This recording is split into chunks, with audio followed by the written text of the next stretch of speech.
বেতনের চাকরি করা দুজন গার্ডের মানে অন্যায় জুলুমের ভাবে গ্রেফতারের প্রতিবাদে দেশের সচেতন সমাজ ভাবে আমাদের পাশে এসে দাঁড়িয়েছে।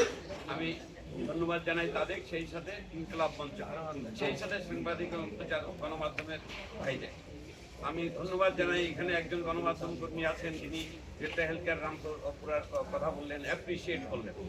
জুলাই মাসকে বলা হয় ৩৬শে জুলাই, একটা উত্তপ্ত পরিবেশ, ফ্যাসিজমের বিরুদ্ধে গণমানুষের আন্দোলনের একটা দিন, একটা সময়।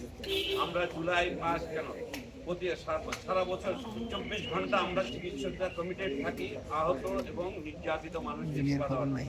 সেই লক্ষ্যেই আমি ১৮ জুলাই এবং ১৯শে জুলাই সকালে আসতাম এবং সন্ধ্যার পরে যেতাম। ১৯শে জুলাই সেই মুহূর্তে আমি হসপিটালের অপারেশন থিয়েটারে, আমার নিচে যখন এই পথচারী এবং ইসমাইল ভাই গুলিবিদ্ধ হন, তখন আমি সাথে সাথে আমার নিচ থেকে খবর আসে গুলিবিদ্ধ হয়েছে, সামনে লাশ পড়ে আছে, কি করবো স্যার? আমরা তখন বলছি যে তাড়াতাড়ি তোমরা তাকে নিয়ে আসো। তখনও আমি জানি না যে তার ডেড বডির অবস্থা কেমন, তার অবস্থা কেমন। নিচে যায় যখন শুনি যে তার জাস্ট, আমাদের কাছে ভিডিও আছে, ভিডিও আপনার প্রয়োজন হলে আপনারা নিতে পারেন, যে গুলিটা লেগেছে, লাগার সাথে সাথে নর্মাল গুলি মানে দাঙ্গা বিরোধী কোনো পুলিশের গুলিতে জাস্ট ডিটেক্টেড করে এরপর ওপর হয়ে যেতে পারে বা ইনসাইড দ্য বডি থাকতে পারে। এই গুলিটা এতভাবে এই ফোর্সে, প্রজেক্টাইল ফোর্সে আসছে, তার গুলিটা পুরা ইনসাইড উড়ে অন্য পাশে চলে গেছে। আমাদের ছেলেরা আমাদের পারমিশনের আগেই তারা ওই ফুটপাথ থেকে ডেড বডিটাকে ৫-৬ জন ট্র্যাক, সেখানে এই ডাক্তার সাদিও ছিলেন, উনি সেদিন সংগঠিত হয়ে উনি ডিউটি নিয়েছিলেন জাস্ট হেল্প মানে যারা আন্দোলন করছে সেই ছেলেগুলি, এবং প্রতি মুহূর্তে তিনি তাদের সাহায্য করেছেন। সে নিজে যে ওই ডেপুটি ট্র্যাক করে টানছে, আর ওই সাইড থেকে পুলিশ তাদের উপর গুলি চালাচ্ছে। এবং মজার ব্যাপার, সাদিক তখন পাঞ্জাবি পড়া ছিল, পাঞ্জাবি ভেদ করে গুলি দেওয়ালে লাগছে। যখন সেই ভিডিও ফুটেজের আপনারা এখানে আমার কাছে আছে, সেই ভিডিও ফুটেজের আপনারা শুনতে, এর মধ্যে তার গুলির শব্দ শোনা যাচ্ছে, গুলি ডাইরেক্ট গুলি করা হচ্ছে, যারা ডেড বডিকে তুলে নিয়ে আসা হচ্ছে। আপনারা কল্পনা করুন তো, আপনাদের মধ্যে কতজন ওই গুলিবিদ্ধ অবস্থায় একটা ডেড বডিকে সরায় নিয়ে আসার জন্য গুলির মুখোমুখি হবেন?